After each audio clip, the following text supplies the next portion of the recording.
Televízia Lux uvádza dokumentárny seriál Záhady kresťanstva. Diabol, posadnutosť zlom.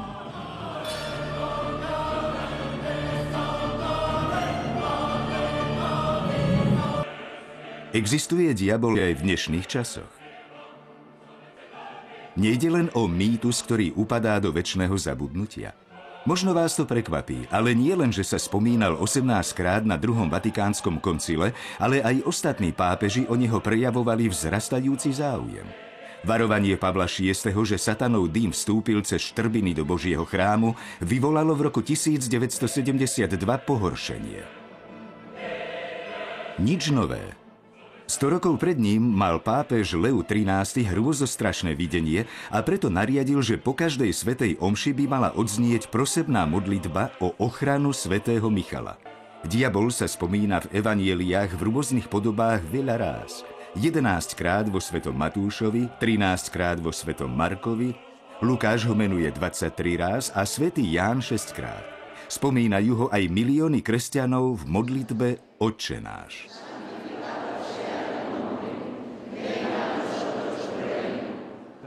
V Apokalypse sa píše: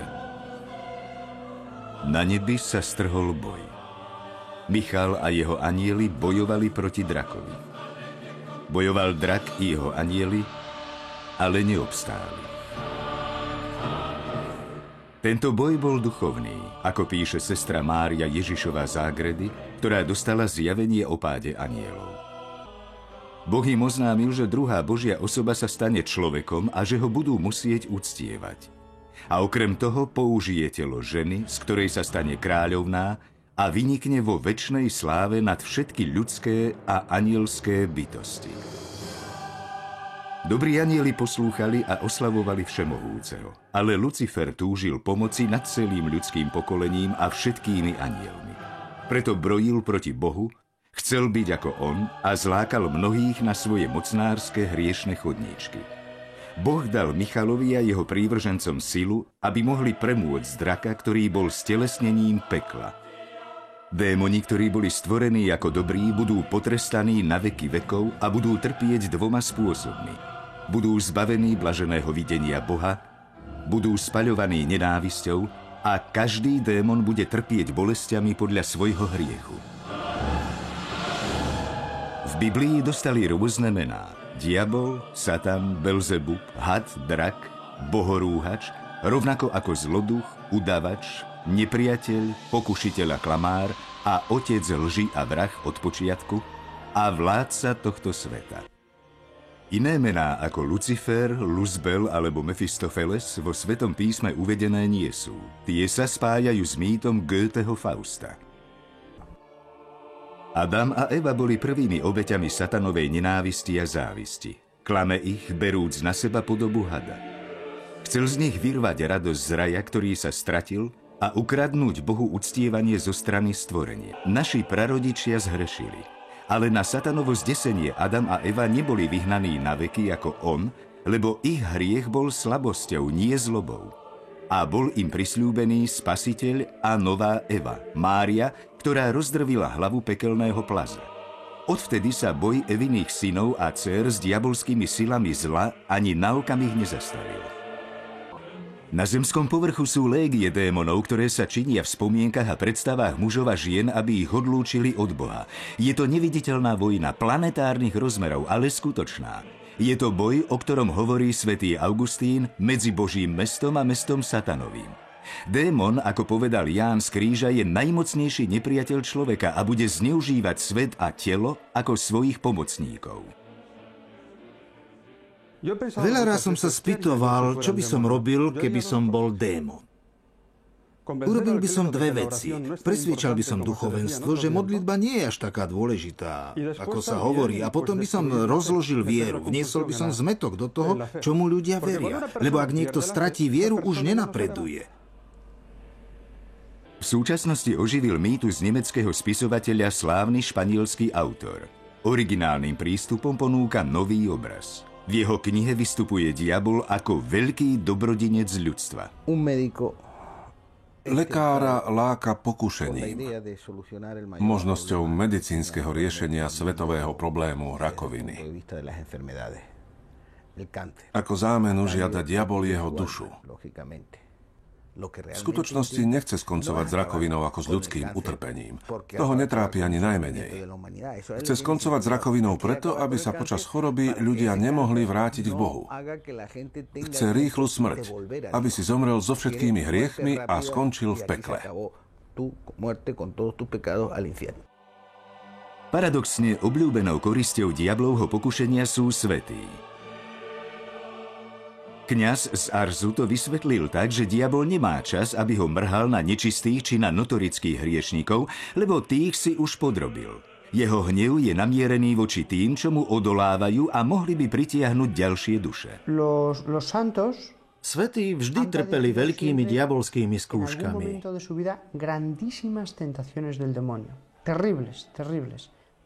Kým bežných ľudí len pokúša. En algún momento el demonio se acerca para tentarles, en los santos, keď Boh vidí, že svätý sa posilňuje vo viere a rastie v cnosti, dovolí démonovi posledný útok. Pretože démon sa usiluje získať dušu skôr, ako dosiahne Boha vo večnosti. A Boh dovolí tento útok, lebo prostredníctvom utrpenia, spôsobeného pokušením, v tom odolávaní cnosti vzrastajú. Môže diabol vyvolať prírodné katastrofy? Odpoveď znie nie. Boh to nedovolí. Predstavte si, že by bol diabol schopný pohnúť čo len jednou skrutkou na lietadle v kľúčovom okamihu. To by stačilo na to, aby spôsoboval nešťastia neustále. To Boh nedovolí. Až na konci všetkých čias dovolí diablovi, aby sa zjavil otvorenejšie. Ale prírodné katastrofy? To nie. Navyše všetko má svoju prirodzenú príčinu, kým sa nepreukáže opak. Len to, čo sa nedá vysvetliť nejakým iným spôsobom, len ako diablov skutok, môže byť označené ako démonické. Na druhej strane, pri pohľade na priamy pôvod vojnových konfliktov, to, že Satan napríklad podnecuje zvrátenosť politických vodcov, je reálne. Diabol nemusí napadnúť len jednotlivých ľudí, ale aj celé komunity. Niet pochyb o tom, že diabol si vyhľadáva jedincov, ktorí majú vplyv na ostatných.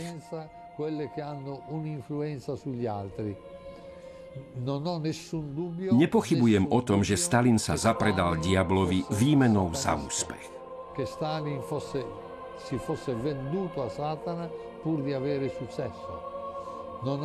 Nepochybujem o tom, že Hitler bol osobou, ktorú napadol Satan.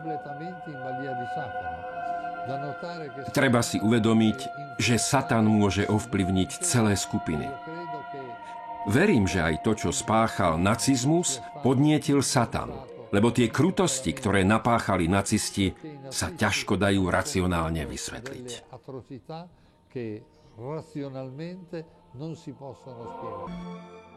Všetci kresťania verili od začiatku v jeho existenciu. Dôkazom je nespočetná ikonografia, ktorá ho zobrazuje v rôznych strašidelných podobách. Vždy som bol proti zobrazovaniu diabla ako podvodníka a strašiaka, zúrivca a násilníka. Ako vyzerá diabol v skutočnosti? Videl ho niekto? Ako vyzerá diabol? Akú má tvár? Nikdy som ho nevidel, lebo sa nedá vidieť. Diabol je duchovný a duchovno je definované ako neviditeľné. Ale to, čo vidno, sú isté prejavy, z ktorých možno usúdiť, že ide o určitý diabolský zásah. Ale samozrejme, diabol sa nedá vidieť priamo. Diabol Svätého písma a cirkevného učenia je padlý anjel, duch. Nemá telo. To však neznamená, že nemôže nadobudnúť rôzny tvar a vzhľad. Nemusí vždy byť hrôzostrašný, čo desí, obťažuje či zvádza. Satan rozširuje zlo svojou taktikou, nezjaví sa, ale zdokonaľuje sa cez ľudské činy. Transformuje sa do hromadného hriechu, ktorý sa stále menej považuje za hriech osobný.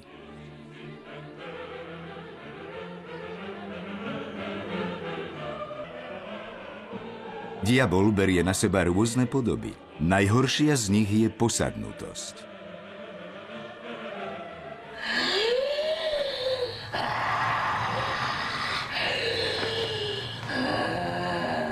Satan, va-t'en.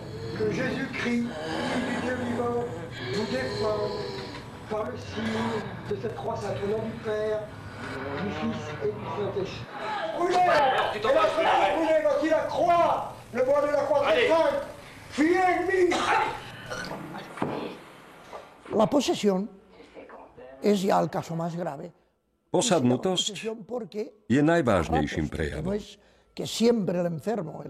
Nazýva sa tak, lebo osoba na chvíľu stratí osobnosť. Nahradí ju diabol. Lebo je to diabol, ktorý hovorí cez ústa človeka.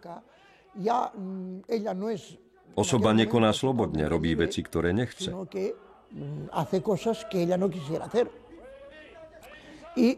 Samozrejme, musí sa to potvrdiť v priebežnom procese za pomoci lekára. Až potom možno dospieť k záveru, že takáto osoba trpí posadnutosťou a musí sa podrobiť exorcizmu. Sú prípady, keď kladú odpor. Osoba musí plne spolupracovať s exorcistom, aby sa oslobodila od toho, čo jej spôsobuje toľké utrpenie.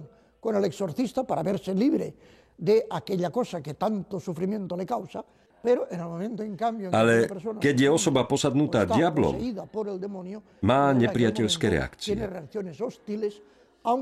Hoci za môjho pôsobenia sa nestalo, že by posadnutá osoba fyzicky zaútočila na exorcistu alebo na ostatných prítomných. Nikdy ho nevykonávam sám. Vždy bol prítomný lekár a ešte niekto z príbuzných postihnutého.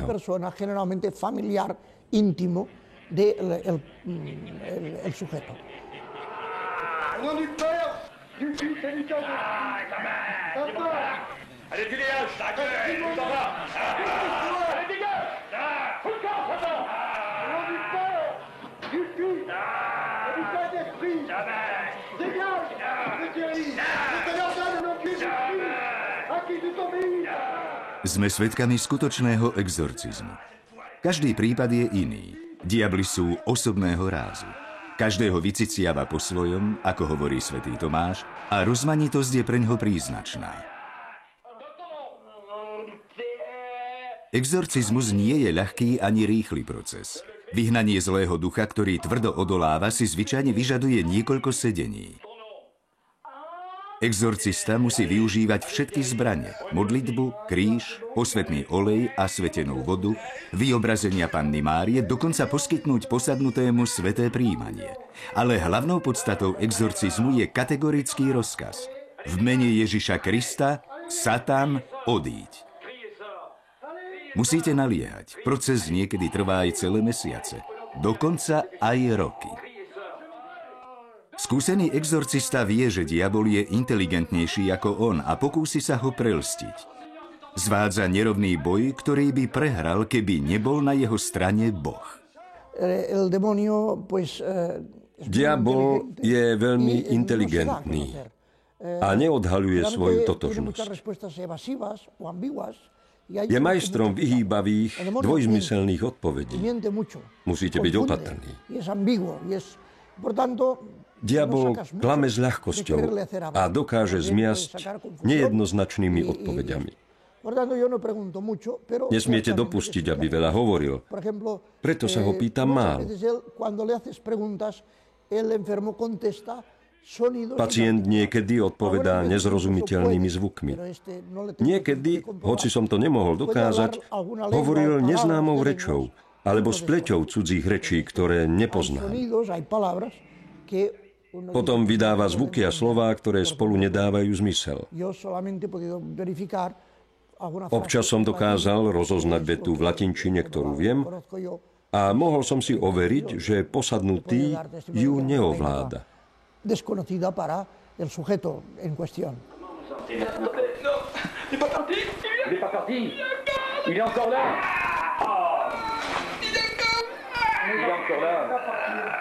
Posvetné náboženské démonické reakcie môžu vyvolať strach a hrôzu, niekedy až extrémny hnev prejavujúci sa nadávkami a urážkami. Ako náhle pominie záchvat prejavov druhej osobnosti, napriek tomu, že diabol nebol vyhnaný, postihnutá osoba môže žiť normálnym životom, hoci možno trpí rôznymi bolestiami. Diabol túto ženu opustil, jej vzhľad sa radikálne zmenil, usmieva sa a je uvoľnená. Aká budúcnosť čaká tých, čo boli oslobodení od satana? Boh nikdy neopúšťa človeka, ktorý sa dostal do rúk zlého ducha. Naopak, ak človek hľadá Boha, zistí, že on je láskavý a má silu na jeho záchranu. A táto skúsenosť padne skúšanému človeku veľmi vhod. A to je niečo. Zažil som to. Nejde náhodou o duševnú chorobu? To je jednoduché vysvetlenie pre tých, ktorí popierajú existenciu diabla. Čo na to hovorí moderná psychiatria?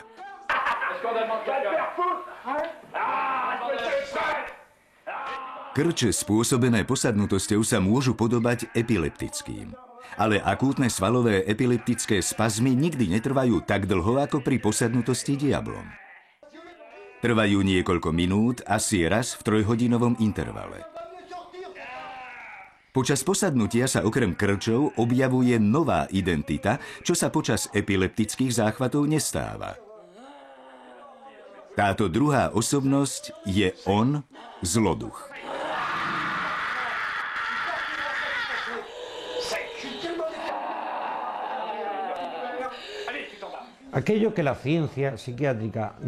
Psychiatrická veda to nemôže vysvetliť. Nie, že by to nechápala alebo nechcela vysvetliť, ale nemá o tom dostatok znalostí, ani to nie je jej cieľom. Najlepšie je poradiť sa s exorcistom. Dnes cirkev odporúča, aby sa v prípade vyháňania diabla konzultoval psychiater, aby sa vylúčila choroba. V každom prípade je to rozumné a má to opodstatnenie. Cirkev je zástancom psychiatrického prístupu a patrí k inštitúciám, ktoré uznávajú tak psychiatriu, ako aj psychológiu. Cirkev je teda príkladom toho, že využíva odborné znalosti v prospech ľudstva. Nemá dôvod, aby sa obávala vedy. Exorcisti vedia, že väčšina ľudí, ktorí vyhľadávajú ich pomoc, sú duševne chorí, nie posadnutí diablom. Na to, aby to zistili a vylúčili chorobu, majú svoje postupy. Takým osvedčeným prostriedkom je napríklad niekoľko zapečatených obálok, na ktorých nie je nič napísané, nijako sa nedajú rozlíšiť.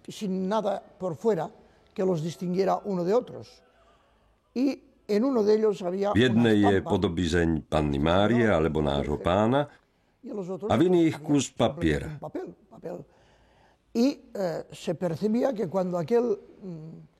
Ak si osoba vybrala obálku so svätým obrázkom, začala byť veľmi nervózna. Odmietla ju a bola agresívna. Prečo mi to dávaš? Chceš ma naštvať?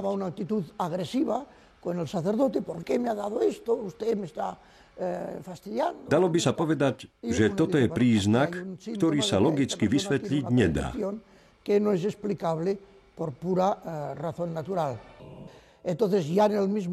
Pri samotnom obrade sa duchovi hovorí, aby v žiadnom prípade nikoho nenapadol a vždy sa to tak robí.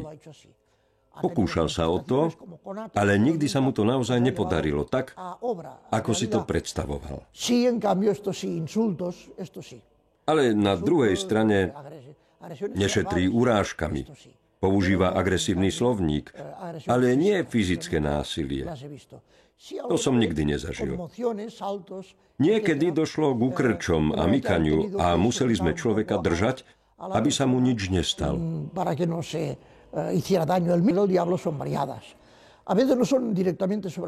Diabol má rôzne zámery. Niekedy sa neupriami len na ľudí, ale aj na objekty, veci. Napríklad okuliare, ktoré z ničoho nič praskli. Buchnutie dverí, ktoré sa náhle zatvoria, hoci je bezvetrie. Alebo z ničoho nič padnú na zem obrazy zo steny. Prípady, kedy nedochádza k priamému zasiahnutiu osoby, sú častejšie ako vzácnejšie prípady skutočnej posadnutosti. Stretol som sa s viacerými takýmito jednoznačnými prípadmi, hoci som ich priamo nevidel.